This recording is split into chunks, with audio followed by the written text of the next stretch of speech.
Hi hello welcome back to my channel B positive with Shailu എന്നെൻ്റെ ചാനലിലേക്ക് എല്ലാവർക്കും സ്വാഗതം. അപ്പോൾ ജൂൺ 5 പരിസ്ഥിതി ദിനമായിട്ട് നമുക്ക് കുറച്ച് ക്ലീനിങ് ഒക്കെ നോക്കാം കേട്ടോ.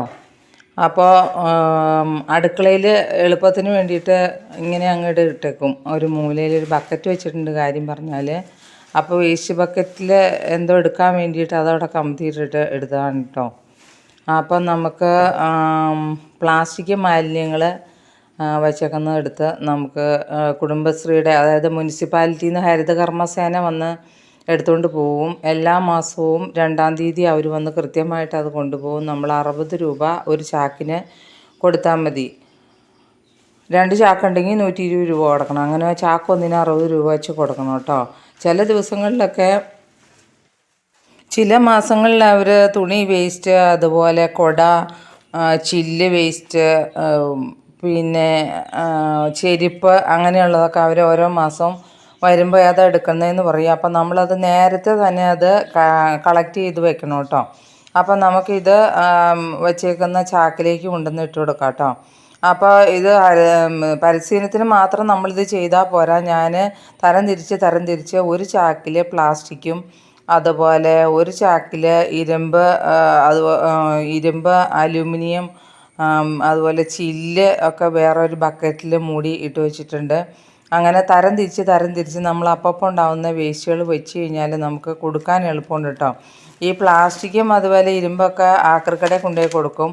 നമുക്ക് ഏകദേശം 1-2 മാസങ്ങൾ കഴിയുമ്പോൾ അത്യാവശ്യം ഒരു 1000 രൂപയ്ക്കുള്ള ഇതുപോലത്തെ കണ്ടെയ്നറുകളും കുപ്പികളും ഒക്കെ, വെളിച്ചെണ്ണ വാങ്ങിക്കുന്ന കുപ്പികളും ഒക്കെ കിട്ടും. അത് കൊണ്ടുപോയി കൊടുത്താൽ നമുക്ക് കിട്ടും. അതുപോലെ പൊട്ടിയ ബക്കറ്റൊക്കെ, പെയിൻറ്റ് ബക്കറ്റൊക്കെ. അപ്പോൾ ഇങ്ങനെ പുറവശത്ത് അതുപോലെ ചകിരിയും സാധനങ്ങളും ഒക്കെ ഉണ്ട്. ഇതെല്ലാം മാറ്റി കളയാം.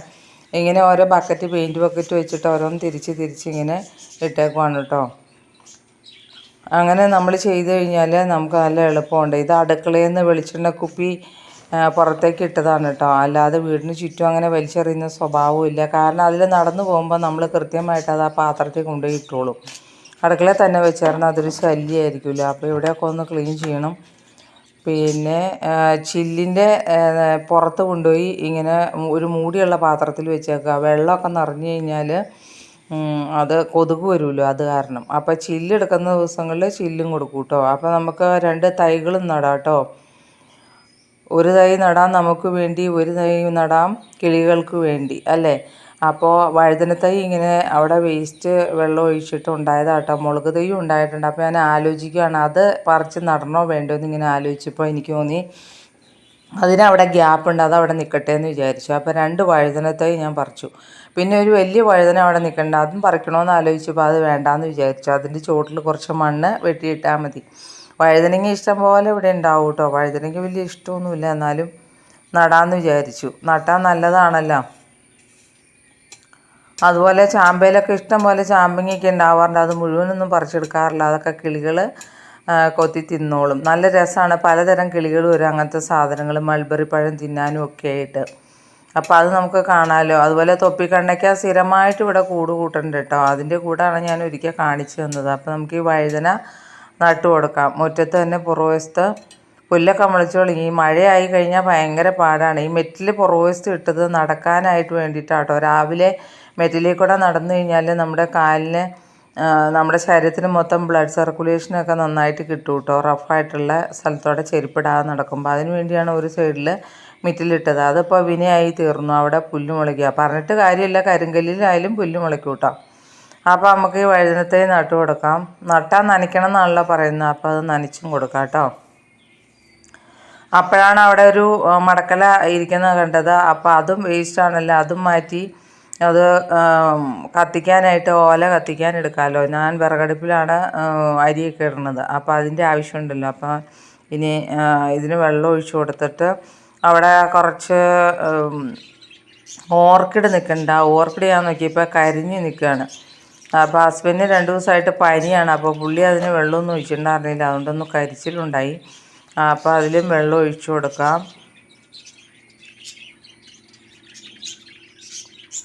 ഈ ഇത് ലവ് ബേഡ്സ് ആട്ടോ. അവരുടെ അവരുടെ കലപില ശബ്ദമാണ് കേൾക്കണത് കേട്ടോ. എൻ്റെ എല്ലാ വീഡിയോസിലും അവരുടെ സൗണ്ട് കേൾക്കാറുണ്ട്. അപ്പോൾ ഇനി നമുക്ക് അവിടെ കണ്ട മടക്കല ഒന്ന് വെട്ടി കുറച്ച് പോലെ ഞാൻ വെട്ടിയെടുത്തായിരുന്നു. അപ്പോഴാണ് ഞാൻ ഓർത്തത് അപ്പോൾ അത് വീഡിയോയിലും ഉൾപ്പെടുത്താമെന്ന്. അപ്പോൾ അങ്ങനെ അത് വെട്ടിയെടുക്കുവാണ് കേട്ടോ. ഓല വെട്ടി ഞാൻ അടുക്കളയിൽ കൊണ്ടുപോയി വെച്ചു. കാരണം തീ എത്തിക്കാനായിട്ട് കത്തുപിടിപ്പിക്കാൻ അത്യാവശ്യമാണ് ഓല. എനിക്ക് ഭയങ്കര ഇഷ്ടമാണ് വിറകടുപ്പിൽ തീ എത്തിക്കുന്നത്.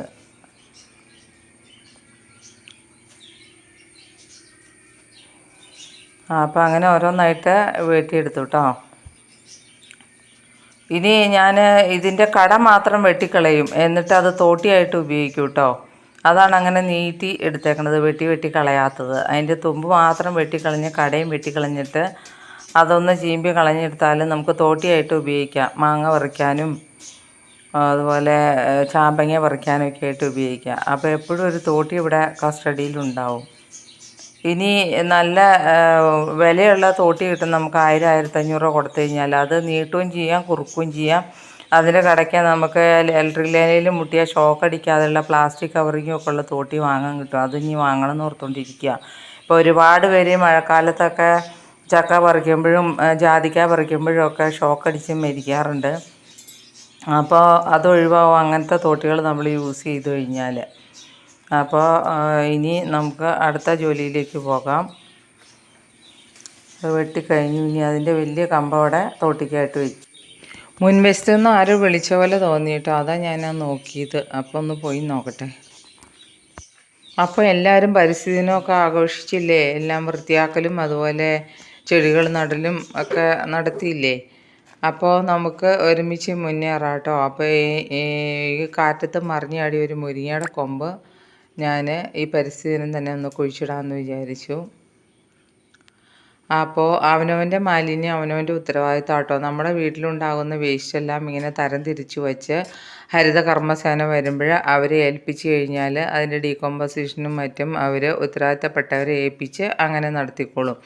നമ്മളിപ്പോൾ നമ്മുടെ വീട്ടിൽ ശ്രദ്ധിക്കുന്ന പോലെ തന്നെ നമ്മുടെ നാടിനെയും ശ്രദ്ധിക്കണം. നമ്മൾ ഇപ്പോൾ വെളിയിലൊക്കെ പോകുമ്പോൾ ഒരു മിഠായി കഴിച്ചു കഴിഞ്ഞാൽ അതിൻ്റെ തൊണ്ട് പോലും റോഡിലിടരുത്. അത് നമ്മൾ ബാഗിൽ വെച്ച് കൊണ്ടുവന്ന് വീട്ടിൽ കൊണ്ടുവന്ന് അത് വേസ്റ്റ് ബിന്നിലിട്ട് ഹരിതകർമ്മസേന വരുമ്പോൾ എല്ലാം കൂടെ കൂട്ടി കൊടുക്കണം. അതുപോലെ പ്ലാസ്റ്റിക്, തുണി, ചെരുപ്പ് ഇതെല്ലാം ഹരിതകർമ്മസേന ഓരോ മാസവും കൊണ്ടുപോകും. അപ്പോൾ അവരെ കൃത്യമായിട്ട് അത് ഏൽപ്പിച്ച് കഴിഞ്ഞാൽ പരിസരമെല്ലാം വൃത്തിയായിട്ട് കിടക്കും. പിന്നെ നമ്മളിപ്പോൾ വെളിയിൽ പോകുമ്പോൾ ഒരു ചെരുപ്പ് പൊട്ടിയാൽ പോലും അത് നമ്മൾ വീട്ടിൽ കൊണ്ടുവന്നിട്ട് അത് വെച്ച് ഹരിതകർമ്മസേനയെ ഏൽപ്പിക്കണം. നമ്മളുടെ വീട് പോലെ തന്നെ നമ്മളുടെ നാടും നമ്മൾ ശ്രദ്ധിക്കണം. നമ്മൾ ഒന്നായിട്ട് ശ്രദ്ധിച്ചു കഴിഞ്ഞാലാണ് നമ്മുടെ നാട് വൃത്തിയായിട്ട് സംരക്ഷിക്കാൻ പറ്റുള്ളൂ. മഹാത്മാഗാന്ധി പറഞ്ഞിരിക്കുന്നത് സിമ്പിൾ ലിവിങ് എന്നതുകൊണ്ട് ഉദ്ദേശിക്കുന്നത് അതുതന്നെയാണ്. നമ്മൾ കുറച്ച് സാധനങ്ങൾ ഉപയോഗിക്കുകയാണെങ്കിൽ വേസ്റ്റും കുറവായിരിക്കും. അങ്ങനെ നമുക്ക് പരിസ്ഥിതികളെ സംരക്ഷിക്കാനും പറ്റുമെന്നാണ് അദ്ദേഹം ഉദ്ദേശിച്ചത്. അപ്പം നമുക്കും അതുപോലെ തന്നെ കുറച്ച് സാധനങ്ങൾ ഉപയോഗിച്ച് വേസ്റ്റുകൾ കുറയ്ക്കാം. എല്ലാവർക്കും ഒറ്റക്കെട്ടായി മുന്നേറാം. നിങ്ങൾ ആദ്യമായിട്ടാണ് എൻ്റെ ചാനൽ കാണുന്നതെങ്കിൽ സബ്സ്ക്രൈബ് ചെയ്യാനും ലൈക്ക് ചെയ്യാനും ഷെയർ ചെയ്യാനും മറക്കരുത്. Thank you.